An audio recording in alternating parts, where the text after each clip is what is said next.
Fentanyl Crackdown. From fentanyl crackdown to Narcan cuts, Trump's opioid policy paradox. Before we dive in, this conversation is unapologetically Black, rooted in liberation, and will critically name white supremacy, systemic violence, and political hypocrisy.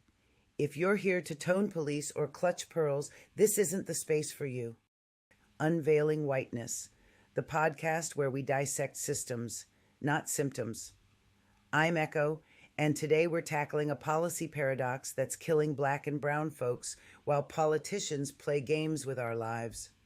Trump spent years screaming about the fentanyl crises at the border, demonizing migrants and pushing punitive policies. But now, as overdoses skyrocket disproportionately in communities of color, his allies are slashing funding for Narcan, the life-saving overdose antidote. Let's be clear, this isn't incompetence, it's intentional. Can a system built on anti-Blackness ever truly solve a public health crisis? Or is the cruelty the point? We'll unpack how this opioid paradox mirrors the war on drugs, who benefits from Black death, and why saving lives only matters when it serves white political agendas. Let's dissect the dizzying hypocrisy of Trump's so-called war on fentanyl. On one hand, he's theatrically blaming Mexico and China for poisoning our blood with fentanyl, pumping fear into his base with racist border wall spectacles. On the other, his party is gutting funding for Narcan, the antidote that literally stops overdose deaths in their tracks. This isn't policy. It's a death sentence for Black and brown communities. Let's break it down. Trump's fentanyl fear-mongering. Fentanyl is a weapon of mass destruction streaming over our southern border. Trump's script is straight out of the white supremacist playbook. Blame foreigners, militarize borders, and sell the lie that cages and cops will save us. He's called fentanyl China's poison and railed against Mexican cartels, ignoring that most fentanyl enters through legal ports of entry via U.S. citizens. But facts don't matter when you're peddling xenophobia. This isn't about public health.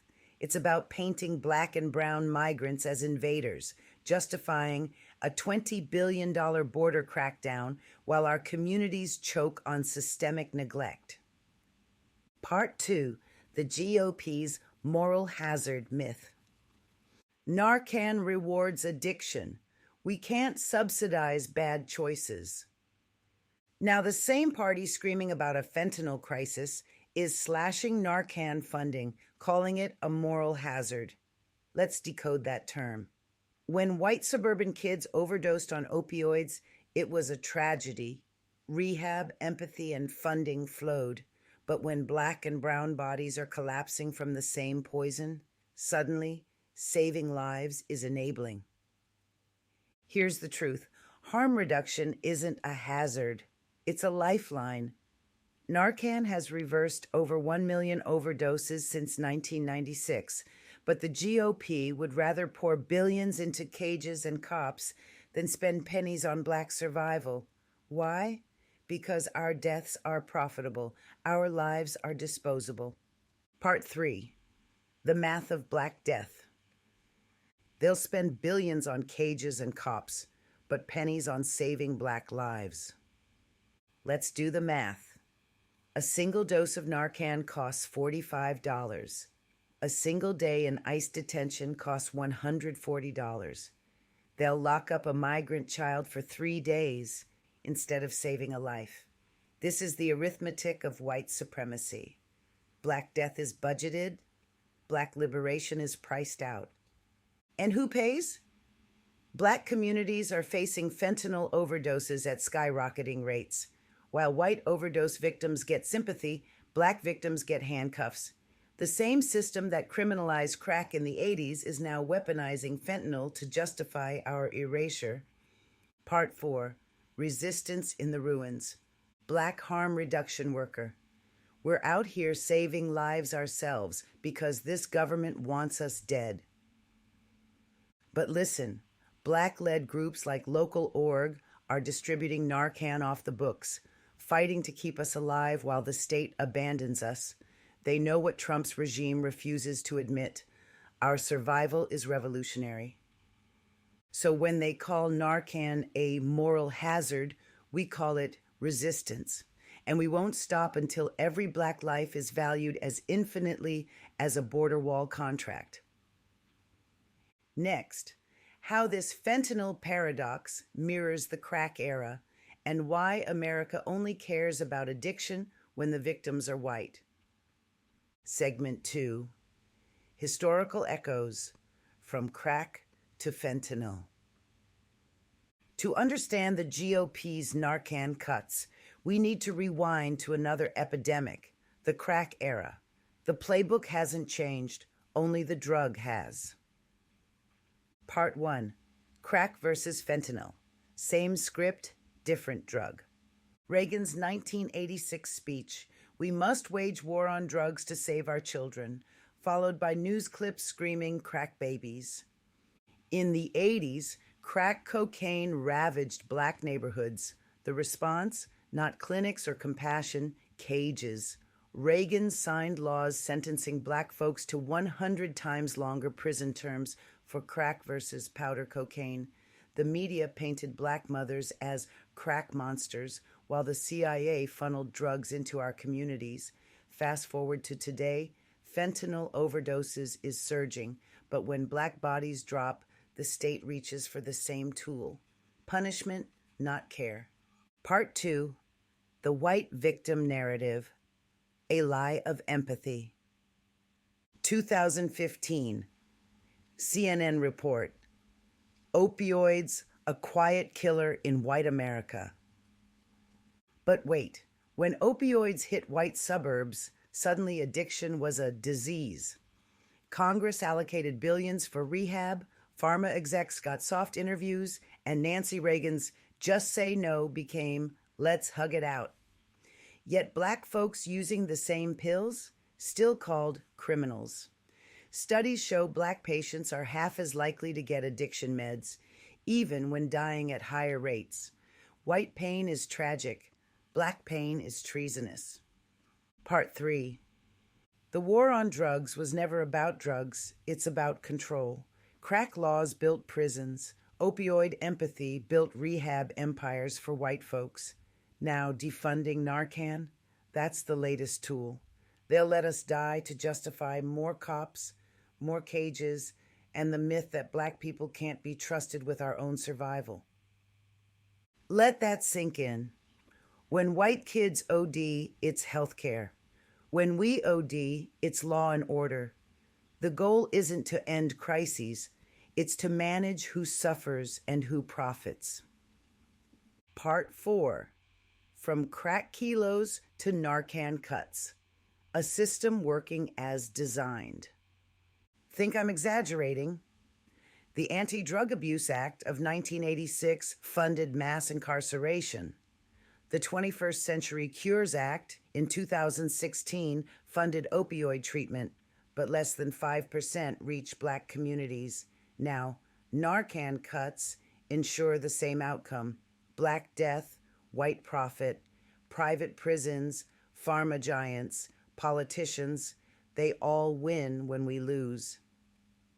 The system isn't broken. It's doing exactly what it was built to do: kill us.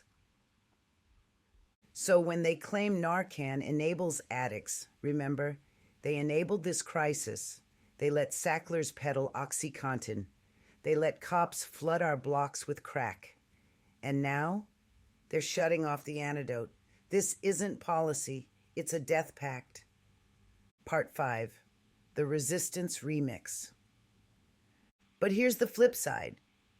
Black harm reduction groups are rewriting the script. They're distributing Narcan underground, fighting to save us despite the state, because liberation isn't given, it's seized. Next up, who profits from our pain? Follow the money from prisons to pharma boardrooms. Segment 3. Who profits from the Black Death? 7 minutes. Let's follow the money. When black bodies collapse from overdoses, someone's getting rich.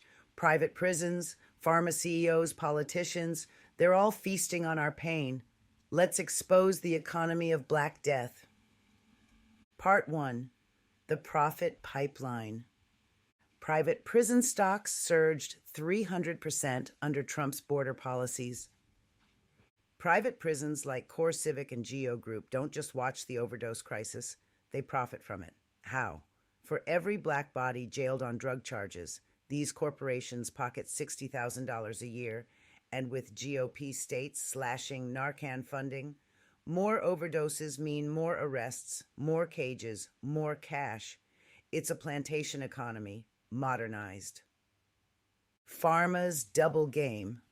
OxyContin, the relief you deserve. Meanwhile, pharma giants like Purdue pushed opioids into our communities, hooked millions, then dodged accountability. The Sacklers paid $6 billion in settlements, but retained $11 billion in family wealth. When white folks overdosed, they called it a tragedy.